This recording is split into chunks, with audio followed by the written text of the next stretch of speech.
These are all about the gnarly rides and epic sales. Welcome to WatchMojo.com, and today we're counting down our picks for the top 10 extreme sports. Stop. Drop. For this list, we're looking at recognized extreme sports that involve a bit of skill, technique, and intelligence. So with all due respect to the running of the bulls, which involves running and attentiveness, that event didn't make our list. Number 10. Bull riding. Play the game, you take the pain, you know the dangers, and you're willing to pay for them to do what you love doing. So you think you're a tough guy, eh? Well, let's see you last 8 seconds getting your ass or twig and berries handed to you on top of a raging bull. Some people get their kicks by running away from such beasts. But whether you're an American rider or one overseas, there's nothing quite like the intensity of preparing for and executing this challenge. You step off of one of those bulls, you're 10 foot tall and bulletproof. It takes a certain breed to sustain this kind of lifestyle. And while people flock to events to see bull riders do their thing, there's not much they can do when the bull hits the fan. And then all of a sudden, going from perfect to horrible. Number 9. Volcano surfing. I push off. Moments later, I'm ass-turning down the pumice. The advent of this 21st century extreme sport has been credited to Zoltan Istvan, and it involves a bumpy ride to the dark side of an actual volcano. That's right, a couple thousand years ago, the poor residents of Pompeii were essentially buried alive thanks to Mount Vesuvius. And now, adventurers fight back against volcanoes, so to speak, by getting all up in their business. Go! Yeah! Times have changed, of course, but one must always be aware of getting all carved up by chunks of ash and flying debris. Oh yeah, the explosive lava is something to think about as well. Number 8. Ice climbing. It's a 100-meter vertical ice shield, nearly rock hard because the sun never hits it. We all know that mountain climbing is for pansies, right? So that's why this slippery sport has gained such momentum in recent years. We're kidding, of course, as both rock and ice climbers are equally adventurous and crazy. Whether you prefer alpine ice or water ice, the basic laws of nature apply when climbing up a frozen waterfall. One does not simply ice climb. One comes ready with all the appropriate gear, prepared for perhaps the most exhilarating feeling in the world, and maybe a nasty fall. Number 7. Highlining.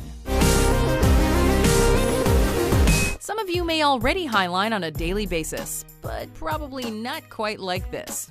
My name is Philippe Petit. I'm a wire walker. Featured in the 2015 film The Walk, highlining is the form of slacklining that is done at challenging heights. This sport requires some intellect when setting up the anchor points, and of course, one must be in tip-top shape and be able to focus too, as the ultimate fail would be plummeting to your certain death. It's only been since 2010 that slacklining has really become popular, particularly in the form known as tricklining, and it builds on the examples of past high-wire artists for more creative expressions of freedom. Number 6. Skateboarding. Alright, so skateboarding probably doesn't seem that extreme these days. At least not if you're at the Bart Simpson it's faster than walking skill level. But every self-respecting skater knows that some broken bones are necessary if you want to call yourself the real deal. We don't really need to explain the essence of this extreme sport, as YouTube has become a haven for countless skateboarding fails, and also some rather impressive feats. The activity is something of a gateway sport for extreme individuals, and a culture in its own right. You either skate or you don't. Number 5. Creeking, also known as steep creeking. Sure, one may enjoy kayaking or canoeing, but that doesn't necessarily mean you enjoy literal downward spirals off waterfalls. But if this does sound like you, then you're a creeker.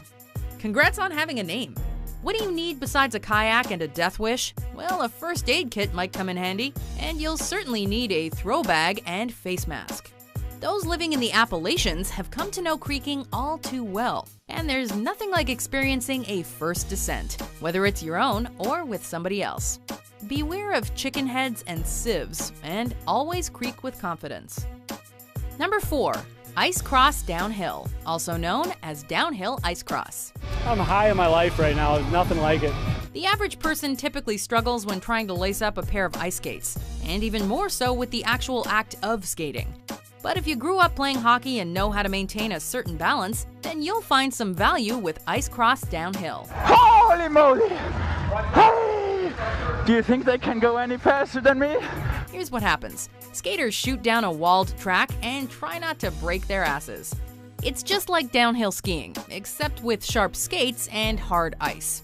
As you can imagine, the average ice cross downhill fail will make anyone wince, especially if you happen to be executing the failure in question. Number 3, motocross. You gotta always jump something. Speaking of ice, the one and only Vanilla Ice once reigned supreme in this extreme sport, as he was reportedly a 3-time Grand National Champion in Dallas. Go Ninja, go Ninja, go! Go Ninja, go Ninja, go! You could say that motocross was the next step up for skaters during the 80s, along with BMX riding. Numerous sub-competitions have emerged from this vehicular activity, whether it be freestyle, supercross, or whatever competitors come up with next. Some fly high while others keep it low. But motocross has long been a favorite among your more liberal motorcycle enthusiasts. Number 2, free climbing. Now the big question. Are you an aid climber or a free climber? Not sure? Well, if you're the former, you'll need some help reaching your destination. But if you're the latter, then you're on your own. Literally. You know, you commit, you're like, I'm doing this, here I go. But then after like a couple hours of being all committed, you're like, man, I'm tired. Sure, free climbers take the appropriate measures to prevent, death. But the point of it all centers on the trendy concept of do-it-yourself. There's always that one glance down and it's out of the corner of your eye. Because once you make the turn and look, you're like, oh man, I am high. When you're a kid, you climb trees. But if you're an experienced free climber, you reach a bit higher. Some question the motivation of free climbers, which does make sense, but perhaps you just don't understand the feeling of exhilaration. It'd be sort of like asking a gymnast what they're thinking about while they're doing the routine. Ideally, they're just executing it perfectly. Before we unveil our number 1 pick, here are some honorable mentions.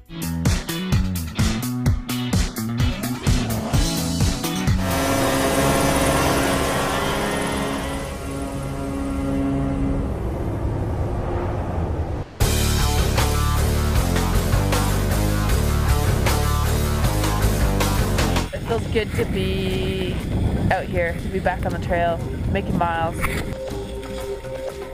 Number 1, wingsuit flying, also known as wingsuiting. If you're too scared to skydive or base jump, then you definitely won't be wingsuit flying. With the suit itself emerging in various forms since the late 90s, one may actually transform into a birdman, a Batman, or even a squirrel, depending on your stylistic preferences while practicing this sport. Of course, a parachute will be needed for a safe landing, and you may also need a hefty set of balls or a sturdy pair of ovaries. With the arrival of jet-powered wingsuits in recent years, there's no telling how this extreme sport will evolve for space oddities in the coming decades.